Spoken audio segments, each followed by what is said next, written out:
Pemirsa, dengan menahan lapar dan dahaga selama beberapa jam, ternyata berpuasa tidak hanya baik bagi kesehatan fisik, melainkan baik pula bagi kesehatan mental. Lalu apa ya manfaat puasa bagi kesehatan mental?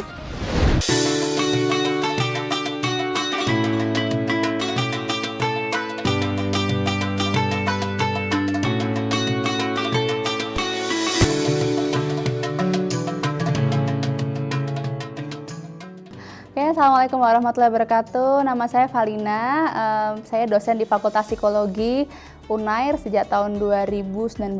Saat ini saya berada di Departemen Psikologi dan mengampu beberapa mata kuliah seperti kesehatan mental keluarga, dan juga perilaku individu dan proses mental.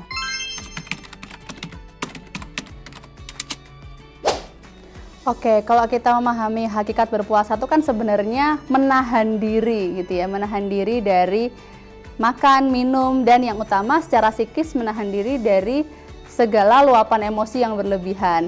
Nah, kaitannya apa sih dengan kesehatan mental? Kaitannya sebenarnya ketika kita berusaha mengendalikan hawa nafsu, itu juga akan memengaruhi energi positif kita untuk bisa memanfaatkan energi dengan baik gitu. Jadi nggak mudah marah juga, nggak mudah emosi juga, otomatis ngefek ke psychological well-being atau kesehatan mental kita.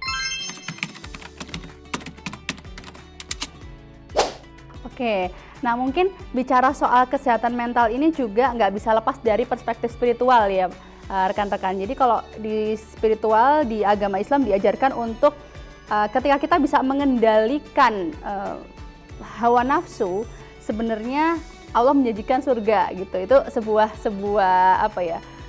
nasihat atau sebuah anjuran gitu. Nah, kaitannya dengan makan dan minum ini apa? Sebenarnya kemampuan kita untuk mengendalikan menahan lapar dan haus ini itu akan meningkatkan hormon yang bisa mengontrol emosi kita juga gitu. Akhirnya kita sadar bahwa dengan energi yang terbatas ini nggak seharusnya aku meluangkan energiku untuk misalnya marah atau mungkin emosi atau mungkin meluap-luapkan emosi secara berlebihan gitu. Karena kan kalau kondisi tidak makan dan tidak minum itu sebenarnya dapat dikatakan tidak se-energik ketika kita bisa makan dan minum sepuasnya gitu. Itu yang pembedanya gitu ya. Jadi kita akan se-mindful mungkin untuk memanfaatkan energi yang terbatas ini untuk bisa beraktivitas yang lebih positif, nggak menuruti hal-hal yang mungkin bisa marah, mungkin mau marah tapi ditahan gitu supaya tidak keluar energinya sia-sia.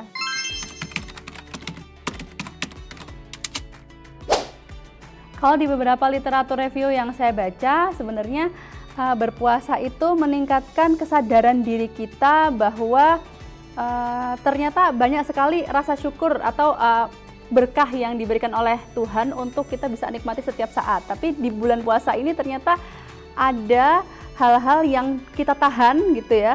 Kemudian di saat maghrib itu bisa merasakan nikmatnya berbuka gitu ya. Itu bisa terasa meningkatkan rasa syukur. Nah, rasa gratitude ini ya, rasa syukur ini bisa mengarah pada psychological well-being yang lebih baik. Kita jadi lebih bisa mensyukuri hal-hal yang mungkin kalau nggak bulan puasa kita ya tinggal beli, tinggal makan, tinggal minum. Tapi ketika berpuasa tuh ada sekitar 13-14 jam di mana kita benar-benar menanti-nantikannya gitu loh. Itu sensasi yang dirasakan gitu dari beberapa interview ke remaja dan anak-anak gitu. Dan pembiasaan itulah yang mudah-mudahan bisa terus dilakukan gitu ya. Jadi meningkatkan rasa syukur itu sendiri.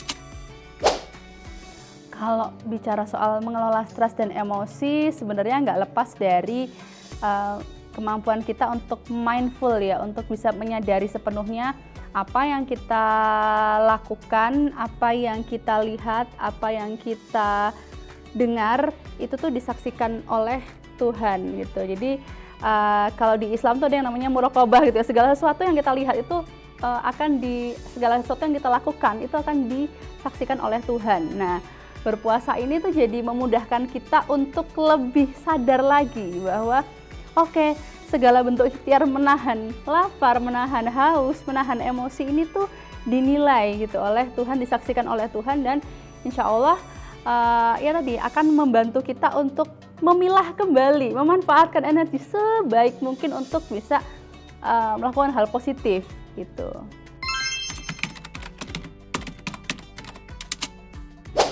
Oke, yang bisa dilakukan pertama sebenarnya tarik nafas ya. Yang paling mudah itu adalah relaksasi sederhana. Jadi bisa ambil nafas dulu selama 4 detik, kemudian dihembuskan perlahan selama 6 detik. Nah, ini membantu kita untuk memberikan jeda dari emosi yang kita rasakan dengan tindakan atau respon yang mau kita lakukan. Kalau misalnya langsung atau terlalu reaktif, nanti ujung-ujungnya nggak bisa berpikir jernih juga. Tapi relaksasi nafas ini membantu kita untuk bisa ngambil jeda dulu dari perasaan yang ada dalam diri kita ke respon yang lebih bijaksana.